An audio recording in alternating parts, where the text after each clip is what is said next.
She hasn't the patience to be with the boys for long. Won't embroider, draw, or play the piano, won't write letters. She doesn't call on others, and it seems they no longer wish to visit her. I worry about how much time she has to ruminate." Tom thought for a minute. "I have a trove of books she might find distracting." "As do I," said John Henry. "But she can't focus her mind enough to read even simple books. She enjoys being read to, but I can't be there to do that every day." He lifted his chin up for Barber Smith Sr., who, relieved at the broken silence, whistled a short tune. "Perhaps you'd permit me to read to Mrs. Davenport? I often have unfilled hours at the end of my working day. I'd be glad to be of help to you." It was an unusual proposal, bordering on improper, but John Henry thought it could benefit him and cheer his wife. "She'd enjoy that. I'll warn you, though, she's incapable of concentrating on anything you might consider worth reading." "Then I'll spare her Moby Dick." "She may be exactly the audience that book deserves." Barber Smith Jr. brushed cut hairs off Tom's neck and shirt, then swiveled on his polished boot to fetch Tom's overcoat from the rack. "You understand your visit would be to distract Mrs. Davenport, not to discuss Sonny. That topic would be off limits." Tom slipped an arm into his coat. "Because she'll raise it with you, and given your professional interest, I've no wish to add to her troubles or yours. I'll read something simple to take her mind elsewhere. As Tom McCabe's citizen, not Tom McCabe reporter, I promise." Esmeralda put down a vase of pink azaleas on the largest table in the living room. "How is Mrs. Davenport today?" Tom asked. "As well as can be expected." The question was, of course, a politeness to fill the silence. Tom had, through John Henry, heard the discreet version of Mary Davenport's continuing angst, and he knew Esmeralda wouldn't offer up any salacious details on his first visit to the house, if ever. But Mr. Collins wanted to know what was going on behind closed doors. "Is the marriage suffering?" he asked Tom. "Do they still believe they'll find their boy? Find him alive?"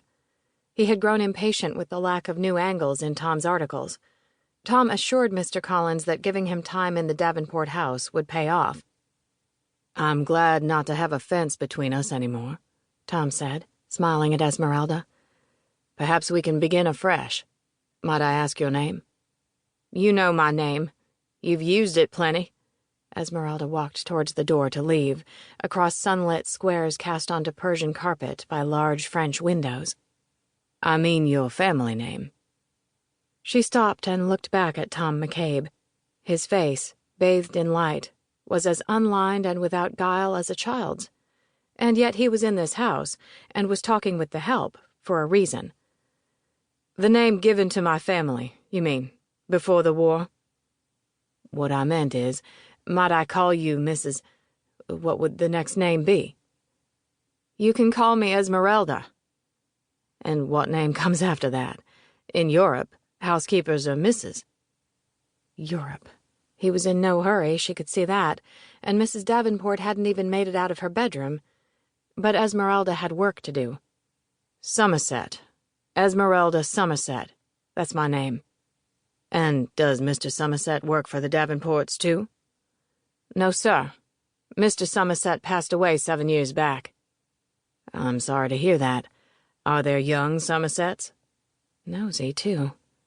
"A boy and 2 girls, Lord save them." "They're in some trouble?" She wouldn't risk being any bolder, but truly, how did white people know so little? And this one was paid to know things. "They're good children, but life's hard without a father. They work long hours.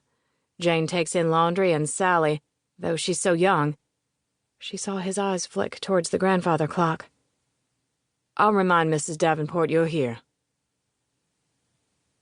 Whatever John Henry said about his wife's keenness for diversion, she seemed relaxed with time.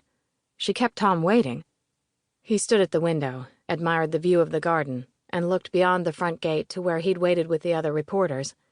He made note of the chinoise vases, the watercolor landscapes, the kind of details Mr. Collins appreciated. His mother would love a home like this. Just when Tom was thinking he might have come in vain, Esmeralda opened the door.